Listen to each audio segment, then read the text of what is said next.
welcome everyone. Thank you for joining me for elevating your career into IT leadership. There's lots of great SQL content going on this hour, so I appreciate you taking an hour out of your day to come learn about some professional development skills and growing yourself. And what we're going to talk about today doesn't just apply to, say, leadership or management. These are all, great things for growing yourself as a professional. So I hope you get a lot from today. And so let's go ahead and dive in. So first things first, a little bit about me. My name is Mark Runyon. I'm a director of consulting with Improving. We have, where are we at now? I think we have 9 to 12 offices throughout the US and Canada. And I work out of our Atlanta office. So I have actually never been to LA, but hope to have the pleasure someday in the future. So I am a contributing writer with both Information Week and the Enterprisers Project. My focus these days tends to be mostly around IT management. So my 2 upcoming articles have to do with how leaders can become better listeners, as well as how we can judge the health of our IT department through leading and lagging indicators of are our people happy? Are they fulfilled? Are they wanting to leave? What does our retention efforts look like? So both should be pretty interesting. So at the end, I'll list a couple links to my social media feed. So please follow me if you are interested in any of those topics. I'd love for you to check them out. Also, I run our National Lunch and Learn series. So every Friday at noon Central Time, we serve up a topic of interest. One of our consultants talks on something they are passionate and knowledgeable about. And it's a really great series. I'd love you all to check out. We actually have one coming up on modern data this coming Friday, which I think probably a lot of you might be interested in. So again, I'll have a link to that in the slide deck you can check out. So pertaining to leadership on the whole, what is my background? I worked with 6 individuals through our PATH coaching effort, which is kind of a mentorship type program of helping them realize their career goals and their career aspirations and helping to grow themselves as professionals. So some of the content that comes out of this presentation today is really drawn from my experience there and helping individuals kind of get where they're wanting to go. And then finally, I am a technical lead on a team of 14 at my current client site. So, and past all of that, technology is actually my second love. My undergraduate degree is in psychology. So I was much more interested to see how humans ticked before I was interested to figure out how computers work back in the day. So leadership is a really great way to kind of marry the 2 sides of my brain and make this all come together. So I've found this very rewarding, and for those of you who choose to pursue this path, I hope you will find it very similar. So our first question to get started here is, do you really want this? This quote right here was from the VP of software development at my current client. A few years ago, I was taking on more responsibility, managing the team, and just kind of growing myself in a leadership type role. And seeing this, he asked me this question. He says, are you sure you really want this? Some days I wish I was just out on the floor, head buried into my problems and not dealing with everybody else's. And to his credit, this sums up leadership very succinctly. It's we have to be willing to take on the world's problems and kind of put ours on the back burner. It's not about us anymore. It's about the team. So things like we have a missed deliverable. How are we going to own that with a partner? What does that discussion look like? We have 2 team members that just don't get along. They're like oil and water. What do we do to help this situation out so it doesn't spill out and affect the rest of the team? How do we get to these 2 people in a good place so they can work together? They may not like each other, but we have to get them to a place where they can work together and be productive. Maybe you have a team member who's been an all-star in the past, but they're just in a funk. They're in a slump. What's going on? What's behind that? Is there something you can do to help motivate them, to get them back on track? These are common type scenarios. I mean, there's just a very small snippet of things that I've dealt with over the past month or 2. But these are things that you have to deal with when you're in leadership. It's a different way of looking at IT, at the things you do on an everyday basis. It's a different role and a different perspective. So And the key is kind of what we said. It's not just about you, it's about the team. So a lot of us on this call are probably high achievers. We are interested in pushing the boundaries of what we can do. And that drive is kind of an individual drive. We are trying to better ourselves and see where we can go. But at this point, we're kind of stepping outside of ourselves and saying, okay, well, how can I improve those around me? How can I build the strongest team possible? How can I make sure that the dynamics within this team really work and really foster the best productivity that we can? So it is very much a different way of thinking of things. And at the end of the day, there is no shame if you walk away from this and say, this isn't for me. I kind of enjoy what I'm doing now. I don't necessarily want to take that next step. That's fine. This isn't for everybody. My hope here is to provide awareness so that you have the tools necessary to make that decision and see if this is a path that you want to take. So first, where are we going to start? We need to see this as a long-term goal. This is not something we walk into our boss's office on Tuesday and say, hey, I saw this great talk at SQL Saturday, and I want to be a leader. I want to be a team lead, whatever that translates to in your organization. It doesn't really work like that. It's a path, it's a progress, it's steps we have to take to ready ourselves and get us to a place where we are ready to lead. And it's just, if somebody does offer you a leadership position right off the bat, then I would probably be a little bit worried. The leadership vacuum in your organization is probably pretty large, but hopefully nobody is in that situation. So our agenda for today, I want us to take a look at 6 essential things that I feel are critical to convincing your organization that you are leadership material, that you are somebody that they should entrust with helping lead a team, as well as some practical ways of getting there. What are the hurdles that we're going to address along the way? How do we get through those? And what does this grander vision look like? So first, we need to exceed expectations. Now imagine you are a leader of a team currently, and you have a team member that is late on assignments, they're frequently cutting corners, they're generally unreliable. And they come to you saying, I want a promotion. I want to go lead a team. What are you going to say? Are you going to say, yeah, I feel like your past work really has set you up for this next step? Of course not. You're going to say, well, why aren't you excelling in all these areas of your current position so that you've made the case that you deserve to go to that next position? So we need to keep that in mind when we are looking at ourselves and doing that reflection. Are you the strongest SQL developer, SQL admin, whatever your title may be, that you can be? This is not an occasional act. This is not something that we come in and we are a strong developer 2 days a week, but the other 3 we need to kind of relax. We need to kind of take it easy. This should be something that we are living into every single day to show people that we are material for leadership. So we want to try to grow ourselves wherever we can. We want to come to the table with the most innovative solutions. We want to keep up on the latest technology. We want to make sure we're not dropping the ball any place. And this is not just a technology kind of thing. So technology for technology's sake is great. I'd say most of us are interested in to find out whatever the latest and greatest in our area is and look to play around and to implement those solutions. But if we don't consider the organization and how technology, whatever technology solution we are trying to implement, affects that organization, then we've kind of failed. We haven't realized how that marrying of the technology and the organization come together, and we really provide value. And we and our actions show that we are pushing the organization forward, and we always have the organization best interest in the back of our mind, regardless of whatever solution that we are providing. So we always want to keep that in mind. So at the end of the day, you may kind of take away from that, okay, I need to make myself indispensable.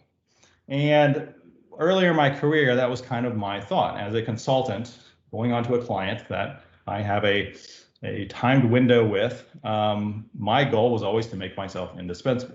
I'm the guy you can't let go I am the guy holding this all together.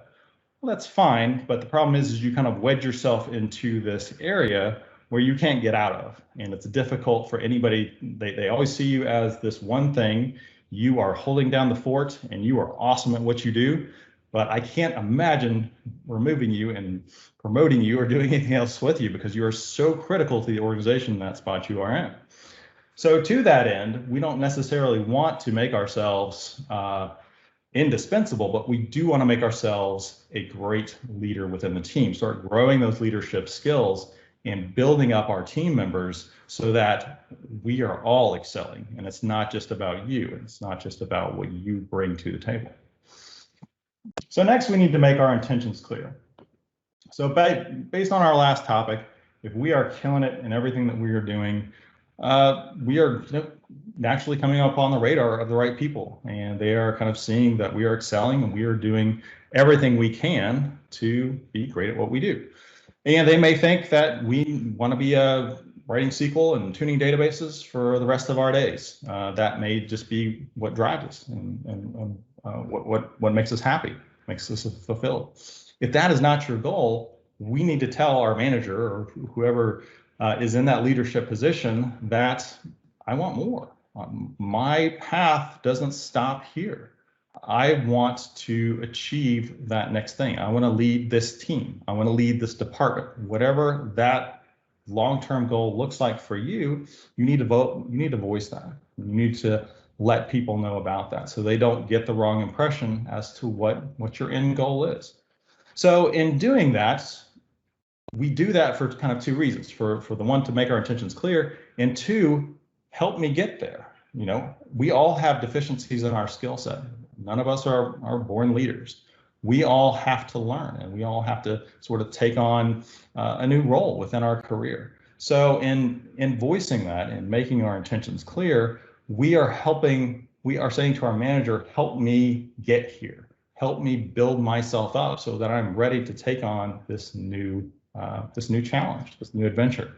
So we are really wanting our manager to be an active participant in our success. So they are rooting for us. They are on that journey with us and trying to make sure that we do succeed and we do get where we're trying to go. So that is all a part of this making our intentions clear. So networking.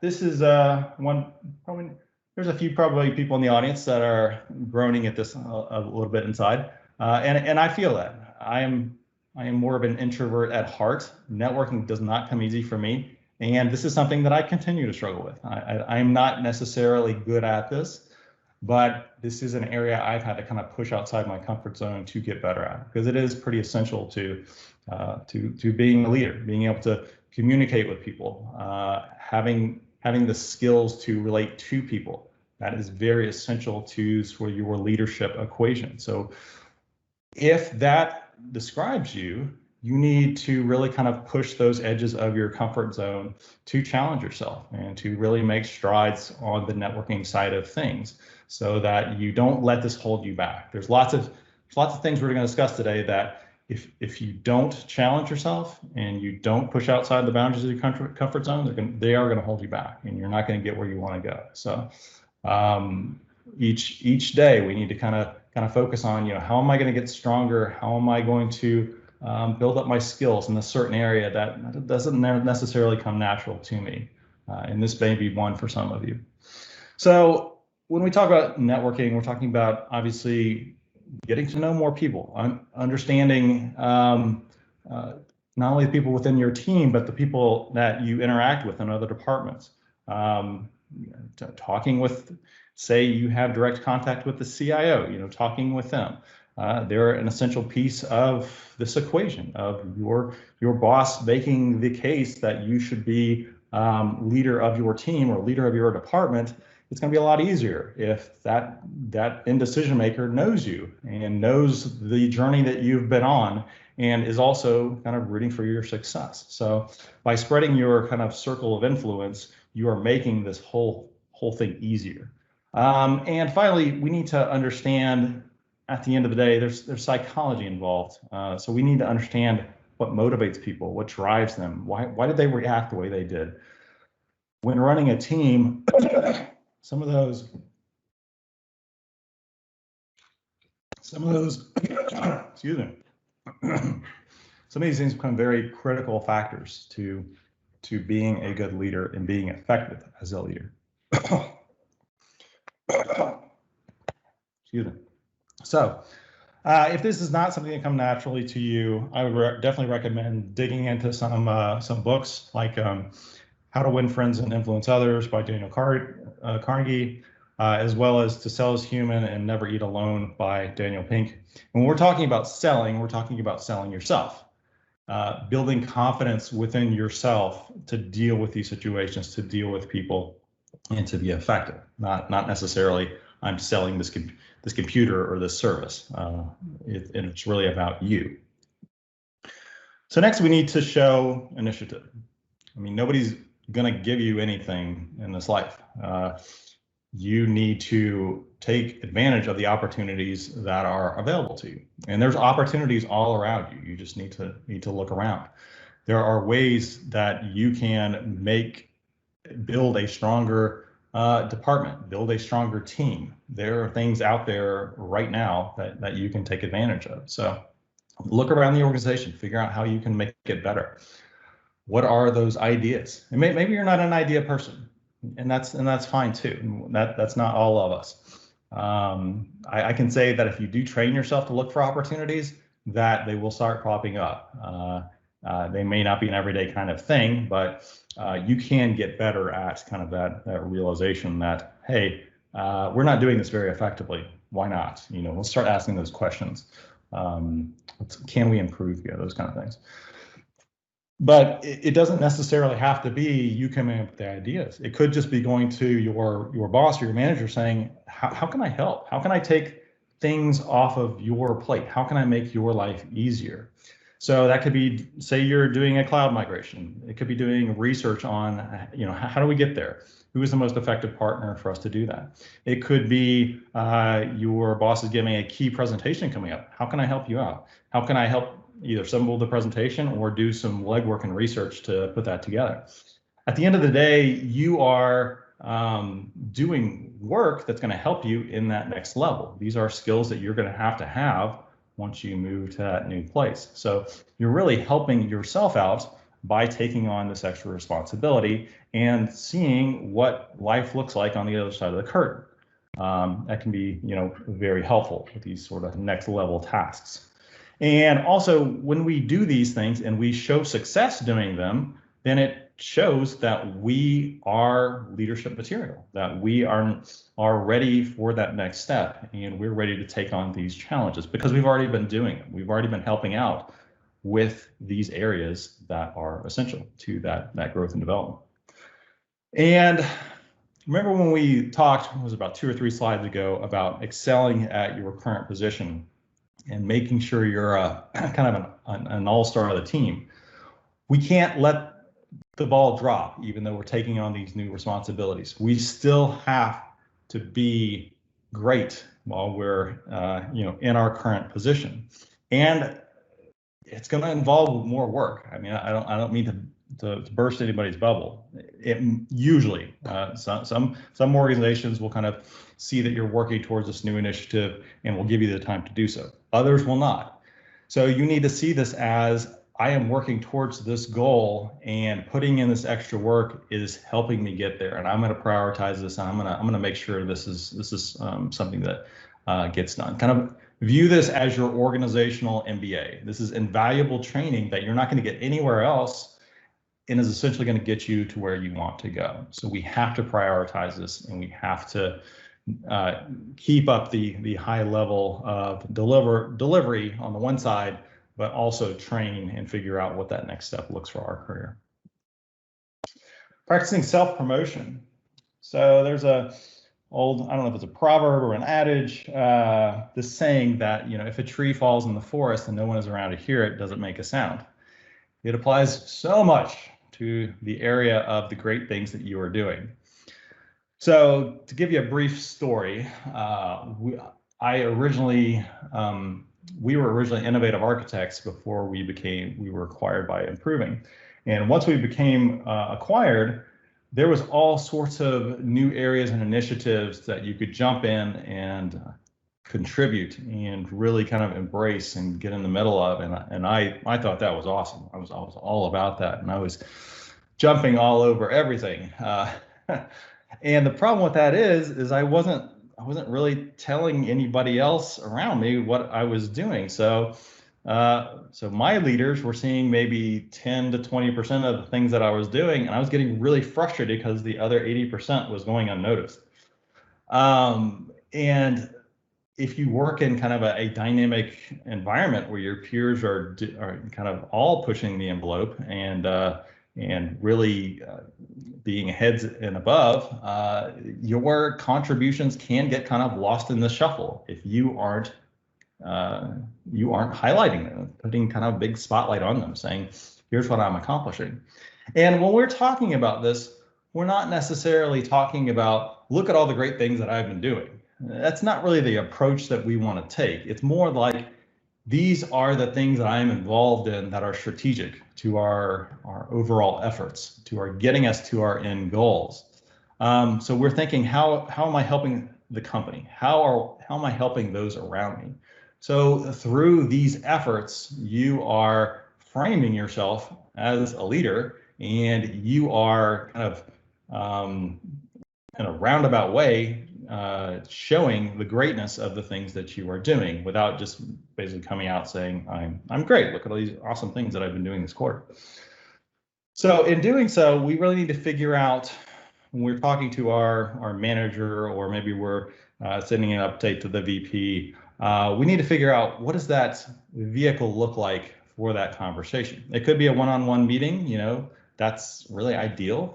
Invite them out to lunch, do something like that. That's kind of easy. Everybody's got to eat. Some people they work through lunch and they're just too busy. So in those cases, like a succinct status report can work really well. And in my world, so I have a face-to-face meeting with one of our VPs twice a month. So we sit down and we talk about what's going on with our people, what's going on with their accomplishments, any concerns we have around project work, what's going on with my initiatives, where I might need some help, where I might need some direction. And so once a month, beyond just standard conversation, I'll reach out to my president with a monthly status report. I know his schedule is much busier. For him, I'm really kind of giving him targeted questions. I am highlighting some things that I'm struggling with, I could use his feedback on, but really asking him to sort of take this journey with me and help my success. The two different people, two different audiences have to figure out which vehicle works best for that communication. And at the end of the day, we really want to use them as a soundboard, that second set of eyes. Am I still on the right path? Can I get some feedback on some of the things that I'm doing? That's what we're really, the goal behind that communication is all about. Really think hard and lean into mentorship. If you don't have a mentor currently, or you aren't mentoring somebody currently, think of ways that you can get involved in this space. It is hugely valuable to have somebody as your mentor, or to oversee somebody as their mentor, to help build yourself as a leader, to help provide that direction, to provide that structure, and really help you on your path. So when we're looking at mentorship, some organizations have mentorship programs built into them. It's not unheard of. So your manager, your HR department might have some thoughts as to if you do have something internal. If you don't, then it's up to you to kind of look at your professional network and see who might be a good mentor to you. This could be, say, an old boss. It could be a coworker. It could be a friend. Really somebody that you respect, somebody that has really made a impact on you. Somebody who's in the position that you're trying to get to, picking their brain on, what hurdles did you run along the way? Are there any advice that you would give me on how to get there? These people are invaluable to kind of tap into their experience. And on the other side of the coin, being a mentor can help you become a leader. Leaders are not born. They have to develop that skill like any other. And by you working with, say, a junior or a mid-level dev to help them with their career path, and it doesn't necessarily even need to be, do you need a mentor? I'd like to help you out. It could just be, I see you struggling in these certain areas. Let me help you out. Let me see if I can give you some guidance here, not in a patronizing kind of way, but really I'm trying to add value. I'm trying to help you out and make your life easier and grow yourself as a professional. So that side of things, when you are being a mentor, doesn't even need, say, labels on it. It can just be, I'm trying to help you out. I'm trying to build you up to become a better developer, whatever that may look like. So, and this can even be serving as in a non-professional context. Maybe you want to help out at a boys or girls club. However you come at this, it's very rewarding, and I highly recommend it. So much so that I've actually developed a talk completely around mentorship. I'll provide a link in the deck if you want to check that out, because I think this is kind of a critical piece of this. And I have heard people come up to me after the fact, after those mentorship talks, and says, mentorship's kind of an old term. I've heard of it as career coaching, and I'm like, yeah, that's fine. They're one and the same. Let's not get hung up on semantics. They're all getting you to the same place. That's kind of their point. So next, we need to have realistic expectations. When it comes to leadership or management type roles, in my experience, this is it's not a list that we go down and start checking off boxes. And we checked off that last box. It's okay, I'm now a leader. Promote me. It's not really how this works. There's more nuance. There's more gray area. It's more, are you leading into the values of our organization? Are you excelling in this new role? That's kind of be that decision maker of, yes, you're ready versus no, you still need to work at this a little bit more. At the end of the day, this is going to be at the discretion of senior management as to whether you're ready to take this next step. One of our senior VPs of North America put this really well, and I use this with our people, that you should be working at that next level job for 6 months before you're promoted. So to say that, then success is guaranteed. We already seen you excelling in this new role, and there's really no risk involved for us promoting you. We know you're there because you're already doing it. All you need at this point is a title. So title to pay bump, whatever that ends up being. So try to focus on it from that perspective of, I need to make sure that I'm ready before going to my manager and saying, do you think I'm ready? That conversation should just be, okay, let's get this thing done because I'm already there. So when we're looking at a goal like becoming a team lead, becoming a department lead, something like that, these are longer term goals. This could be a 2-year, 5-year, for some it could be even like a 10-year goal. And that becomes very daunting to look at these huge long-term goals and figure out, how in the heck am I going to get there? I don't even know where to start. And that's valid. None of us can really kind of think in those kind of grandiose, broad, vague terms. We need to have very succinct goals to help us get there, to help us show success along the way. So one of my goals about 1.5 years ago was to become better at public speaking. And thus that kind of led me on the SQL Saturday, Data.Saturday presentation circuit here since we've been virtual with COVID, but I've gotten lots of chances to speak within the past 1.5 years. And I definitely highly recommend this as a skill that you take on if you are looking to get into leadership. Being an effective public speaker is one of the most essential pieces of being a leader. You have to be able to communicate with people. You have to be able to get your ideas across and be able to influence others and kind of get your point across and make traction where that goes. So we want to look at SMART goals to help us get to these longer term goals. So a SMART goal is a specific, measurable, achievable, relevant, and time-bound goal. So if we look at our goal that I had for myself 1.5 years ago, I want to become better at public speaking. So to do that, that's kind of this weird, kind of this vague goal. It's not really actionable. How do I judge that if I succeeded at this goal? I really need to be able to grip that and to see that I'm making progress and to see that we are building successes towards that goal. So say I have that goal and it's 2 months ago. And as part of that goal, I say, okay, I'm going to set a SMART goal for myself for the next 2 months. I want to present at SQL Saturday Los Angeles 2021. So that is a very specific goal. I have a destination in mind. I want to present at this conference. It is measurable. So we either succeeded, we either delivered the talk or we did not deliver the talk. I put in my application, I brought it across the finish line, we have success. It is achievable. I will tell you, if you give the organizers probably 2 or 3 topics that are compelling, more likely than not, you're probably going to find yourself on a speaker slot. So it is achievable. It's very relevant. Giving a conference talk helps me become more comfortable and confident with public speaking. So very relevant to this longer term goal I'm shooting for. And it's time bound. It's 2 months away. I have 2 months to prepare my content, to strategize my delivery, to have success when I actually deliver it.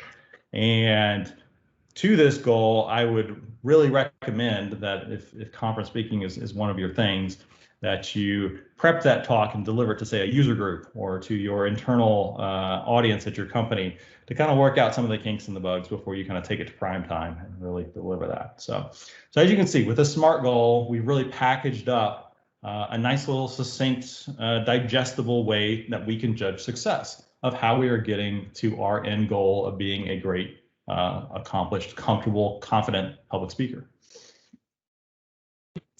We brought it up a few times about our comfort zone here. So I do want to take some time just to focus on that. We all have fears. Our comfort zone is like this warm blanket. It's very familiar. It's safe. It's secure. We like it. We built that comfort zone over the years, and it works for us. We can really kind of it keeps us emotionally even, and it's really, really nice. We wouldn't have built it otherwise if it wasn't. But the problem is that comfort zone keeps us from accomplishing that next step. We are not embracing change. We are not reaching out for that next goal. So we have to stare those fears in the face, and we have to do something about them. So when we're talking about fears from a psychology perspective, we're just kind of tapping into that fight or flight response that your body's telling you, I don't want to speak at this conference because I'm scared of failing, or whatever else that may look like, and my body's telling me I need to run the other way. Okay, it's a valid fear. We all have phobias. We all have things that we need to get around. We can do things like breathing exercises to help calm ourselves down and to help regulate our heartbeat that's kind of wanting to jump out of our chest. We can do visualization exercises to see success and what that's going to look like in whatever activity this is, or also see the other side of it. What does our worst case scenario look like? So in the speaking context, we get there and our laptop doesn't start, or we get there and the projector doesn't work, or we have the wrong connector. If we sit there and think through those worst case scenarios, then we can counter them. We can print out our slides. We could whiteboard it up here if we wanted to. We could, if the projector's not working, again, we could whiteboard. If we don't have the right connector, okay, well, how do we handle that? Is there a computer in the classroom? Do we need to reach out to the organizer ahead of time to make sure that we do have the right connector? We can counter some of those fears so that they don't have any power over us once the actual day of the event comes. So. And obviously, this is just one instance of the greater fear spectrum, but it kind of gets to the point of these aren't insurmountable. These shouldn't stand in our way of getting to our long-term professional goals. We have to face up to them, and we have to challenge ourselves. There's a great quote by Eleanor Roosevelt that says, "You gain courage, strength, and confidence each time you stop and look fear in the face. You must do that thing which you think you cannot do." And there's a lot of truth to that. Once you start facing those fears, they will have less and less hold over you, and at the end of the day, they will subside and they will not be feared anymore. It's going to be challenging to get there, but that's part of the equation here. So when we do take risks, we have to see them as growth experiences. We are going to fail sometimes, and that's okay. I can tell you personally, I've learned much more from my failures in my life than my successes. They imprint themselves on my brain a lot more, and they teach me a lot of lessons that I can walk away from and say, how would I have done that differently? What would success have looked like if I had done this, or if I had taken this path? Maybe I just wasn't prepared. Maybe I need to do better preparation next time. So failure, I like this acronym here. It's seen as your first attempt in learning. So don't see that as I'm not good enough, I can't do this. That's the furthest thing from the truth. View it as it's a step along your overall journey, and it's an important step too. And we need to be able to embrace change. You know, we are moving into a leadership position. This is change. This is a new way of looking at the world, and it is a transition. We have to be prepared for that transition so we can grow as a person and professionally. That's very essential. So why you can't do this? There are 1,000 reasons why you can't grow yourself into, say, a leadership or a management position. First being, you've got to be kidding me. I have no time for this. You are preaching to the choir here, people. I have a 2-year-old and a 7-year-old, and I am no stranger to time constraints. I find personally that strict time management works really well for me. Time boxing and organization to the nth degree. If I did not have my simple note, I probably could not get through my day. It's very essential that you figure out how this all works, how this orchestration comes together. For me, I work my work day. I am done by 4 o'clock, and that from 4 to say 10 o'clock is for my family, and that is their time. Every once in a while, an emergency comes up where I have to help out a client, but more or less that time is kind of sacred for them. Come 10 o'clock, I throw in another hour or two at night to wrap up some client stuff or to do some stuff for improving, and it all works. It all comes together. That's the sort of the cadence and the path that works for me. You have to figure out what works for you. The time is there. You just have to find it. You have to figure out where it is and how you can structure your day to make sure you're maximizing the time that you have. Next, my brain really hurts.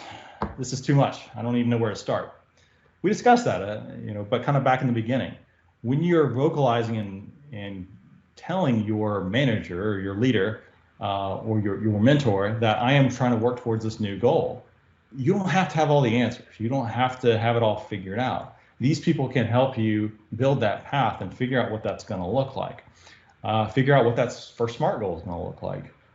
Figure out what some of these intermediate term goals are to get you to the end goal. So use these people. They are invaluable to your development, and don't think you're a burden on them.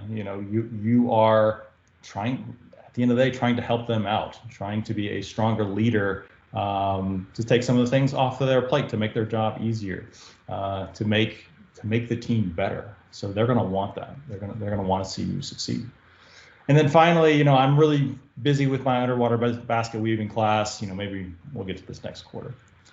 So the problem with that is if you put this off to another day, it's never going to get done. We all know that those things you put off, they just conveniently find a way of never happening. And at the end of the day, that may be okay, but if you really want this, and this is something that is important to your career, you need to prioritize it. You need to figure out how we're going to make this happen, because you don't want to get 10 years, 15 years down the line and wonder what if I had taken that different road that I know would have been really fulfilling and really challenging for me, kind of on a different plane. But I didn't, because I didn't make time for it. I didn't make it a priority. You have to if this is important to you. So that kind of brings us full circle here. back to our question is leadership the right fit for you? So in my experience, leadership has been a hugely rewarding journey. I would not have done anything differently. It's kind of cool if I kind of look at my day to day, I can trace the success of our organization through some of my actions, some of my ideas. That to me is that's a hugely cool thing to see, as well as helping my team members find fulfillment in their day to day and what they do. At the end of the day, if they feel like they've punched a clock today, then I've failed. So, and I don't want that. I want people to feel like a part of this, to feel like that they are contributing to whatever greatness is we are trying to get to. So that's very fulfilling to me to be a part of that. So at the end of the day, we need to ask ourselves a few questions here, kind of tying back into the things we've talked about. Are you willing to put in the additional work to grow this new skill set? If you're thinking that, okay, I'm tired of being on this technology hamster wheel and I'm ready to get off, that's fine, but that doesn't mean that your learning stops. You're now going to be learning leadership and management and other things to go along with your core technology base. So don't be under the impression that okay, I can take it easy now that I've moved into leadership. It's a whole different path with a whole different skill set and a whole new thing to learn. So just understand that going into it. Do you enjoy helping others and seeing them improve and succeed? Again, not about you anymore. It's about the team. It's about the people you are working with. Are you willing to take a step back from the technology and step up within the organization? And this isn't always the case. If you want to be, say, a team lead, then you are, say, more of the architect, more of the let me help out the more junior mid-level developers. And I'm very much still in the technology realm, and it's very critical to my day-to-day job and role. If you were, say, a departmental head, much less so. The technology is more at a high level. How are we accomplishing these goals? What does our infrastructure need to look like? What is our personnel? Are we meeting our financial goals? It's a different way of looking at things. So again, it's not you're not necessarily leaving behind technology by going into leadership, but you can be kind of lessening its kind of impacting your life. And then finally, can you step outside your comfort zone to acquire the skills needed to be effective in this role? And that last part is very important, to be effective in this role. And that's what I want to highlight as a challenge for all of you. We all have had bad managers and ineffective bosses within our careers, and how much of a drain and just a suck they have on you and your coworkers. They're just bad for morale. They're bad for everything. Strive to be better. Strive to be great. Look to make an impact. I want everybody that takes that step into leadership to really want to be the best leader that they can be, to make sure that they have the tools at their disposal that they can deliver, and that they are going to be an asset to their team and not a drag on their team. So that wraps me up. 4 resources I provided to you in the slide deck. First, on how to get your first job in IT leadership is an article I wrote for Enterprisers Project probably about a year ago, and that kind of kicked off the idea for this presentation. So a few of the ideas are common there. Countless benefits of mentoring presentation that I did. I think I did that one in our Lunch and Learn series. There's a link to YouTube if you want to check that one out. If you're interested in building SMART goals, the third link gets a little more detail about what does that look like, how can I construct those, all of that. And then lastly, benefits of getting outside of your comfort zone. I ran across that article in Psychology Today, and I thought it was kind of a really nicely done way of looking at things. So this slide deck I will be posting to my Twitter, which is ASP Programmer, if you want to check that out. Also, I would love to connect with everybody on LinkedIn. I am at in software architect, or feel free to email me, mark.runyon@improving.com. My goal here today is not just to talk to you about this stuff and to say good luck with that. I wish you the best. I really do want you to succeed in this area, and whatever I can do to help you out, please reach out in any of the manners provided and talk with me. I don't care if it's tomorrow or a year from now. This is very important to your professional development, and I do want you to have success here. So if you have questions, if you just want to talk, I am here for you, so please take advantage of that. So that wraps me up, and then please, if you have any questions now, I would love to hear.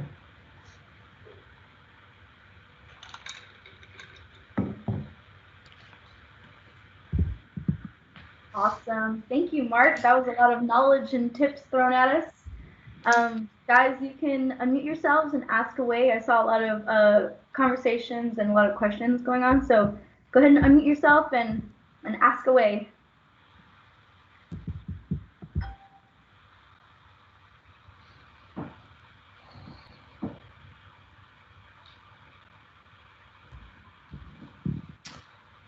All right, and I just opened the chat as well, so I'm going to scan through here real quick and see if I can. Got a lot here. Don't be shy, guys.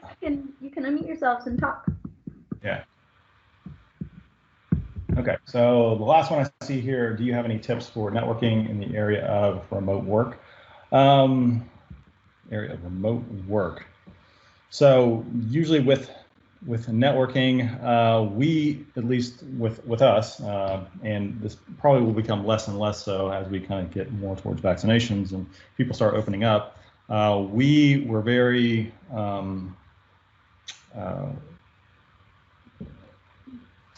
we wanted to make that a priority. So we would set up, say, once a week, we had some sort of networking type opportunity where it was, we host a couple meetups through our thing. So we would obviously do those through the Zoom calls and things like that. And within our organization, we would have internal team meetings where we could come together and talk, as well as wide organizations, as well as Atlanta organization meetings. So it's challenging. It takes definitely extra work to do so, but you can kind of make it work. I think the meetups on a whole, I run a meetup in Atlanta, the App Dev in the Cloud, and I have found that hugely rewarding for networking and talking with new people and seeing what's going on with other people. And I really enjoy finding out about other people's businesses and what people are doing and things I just might not be aware of. Having that awareness is kind of important to me.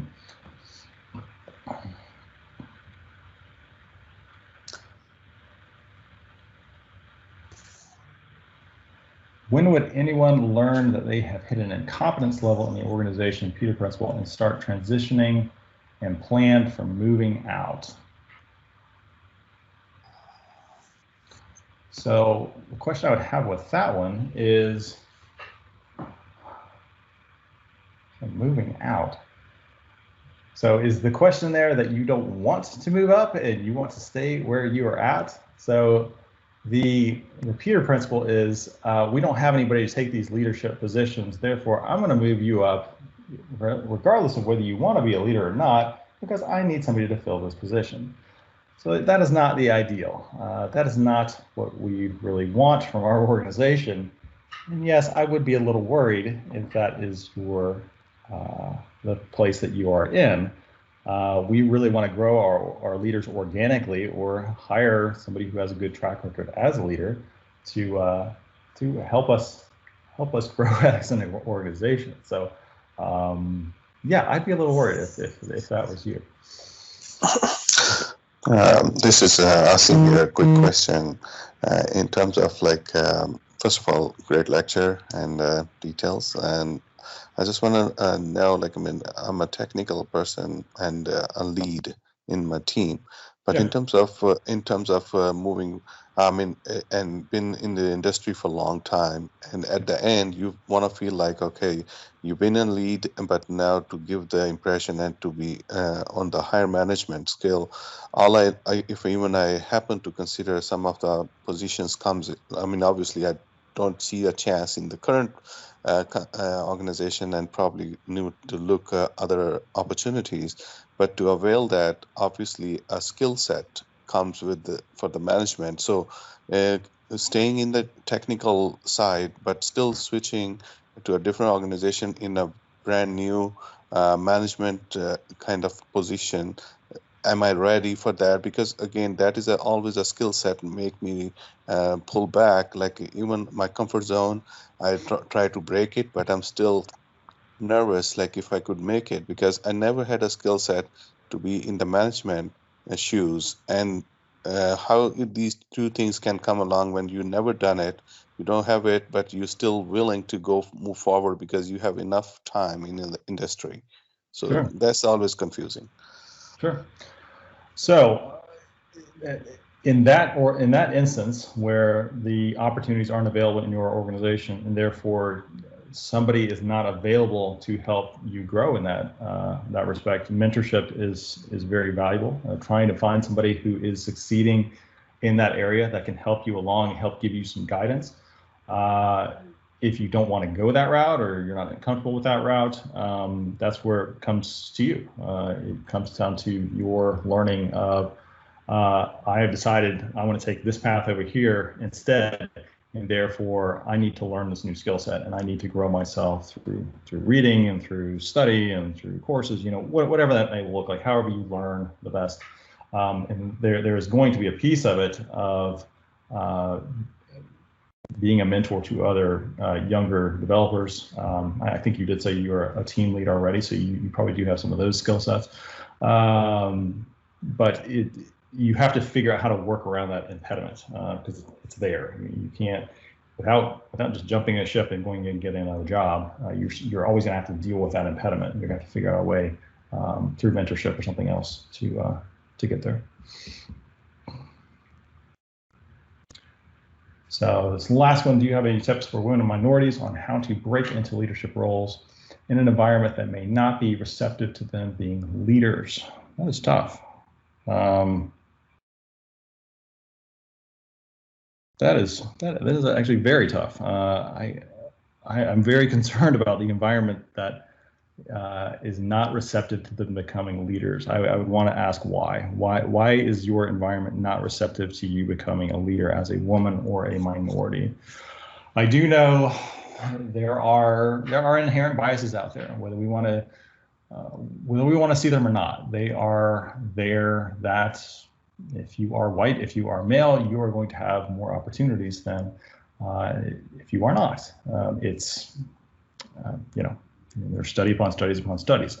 It's a lot easier for someone like me to walk through that door than somebody who's a woman or a minority.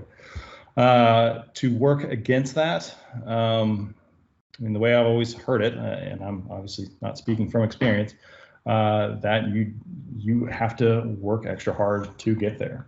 And my worry is with the organization that is not receptive to you being there, that leads to the question, are you in the right organization? Are you in a place that is able for you to grow, or are you swimming upstream every single day and you're never going to get there? If that is the case, then you do have to ask yourself, if leadership is my long-term goal, this may not be where I'm supposed to be. I may need to find an environment that is more receptive to what I'm bringing to the table. And the color of my skin and my gender should have absolutely nothing to do with whether I'm effective at leading this team.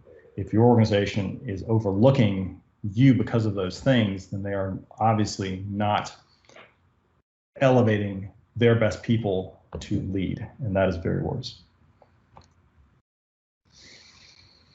All right, let's see if I can find another quick question or two here. Individual contributors in IT always have to keep up with the latest and greatest technologies. When you're a manager, should you keep that up or just entrust your teammates to educate you on them? Yes, great question, actually.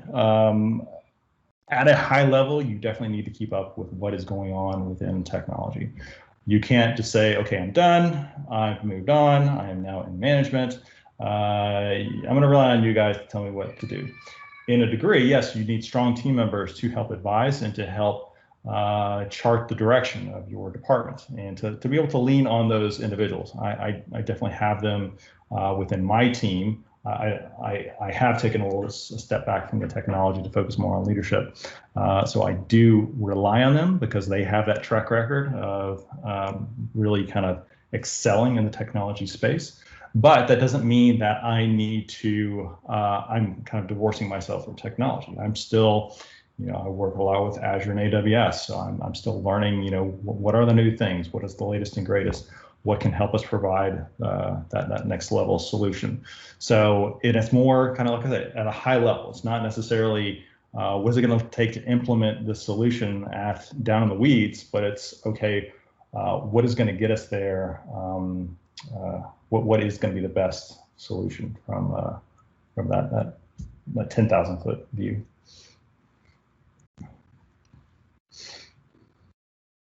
All right, let's see here.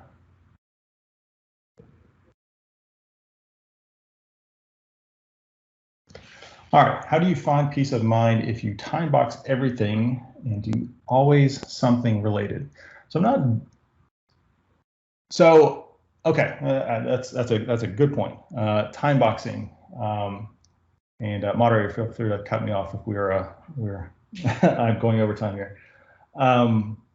So time boxing is really relevant to my professional time. So from those work hours when I get up of 7:38 to 4, that time is all very structured, very accounted for. The time that's for myself and for my family, that is not time box time. That is their reserved time. And if I want to pursue a hobby, go cut the grass, do whatever that looks like, that is fine. There's nothing holding that back. I don't have structure in that area, but I have reserved that time because that family time is very important to me. It's very important to my family, and therefore I'm not going to, as little as possible, let work infringe on that time and hold that to them. Because if I don't time box, then that work-life balance is going to get very muddy and is going to start overtaking. I'm going to get burned out. I'm not going to want to do this anymore. I'm not going to have the drive to be effective. We have to make that balance, or else this doesn't work.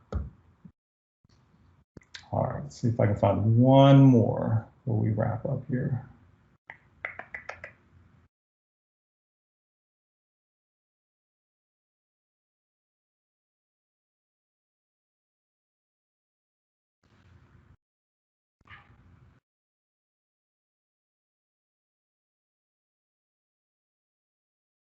All right, there's a lot of chatter, but I don't see any questions in the early stuff. So if anybody has a question that I've missed, feel free to put it in the chat and I will kind of close this out there.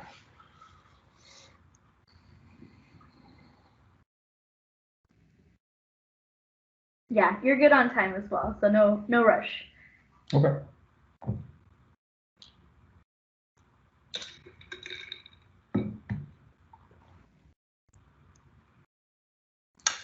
All right, hearing none, thank you all again for joining me today. I hope you got something out of this, and I hope leadership is in your future. And if not, again, that is perfectly fine. It is a interesting path. It is not for everybody, but it is a rewarding path. So thank you all for joining again today, and I hope the rest of the day goes great. Awesome. Thank you, Mark. Coming up.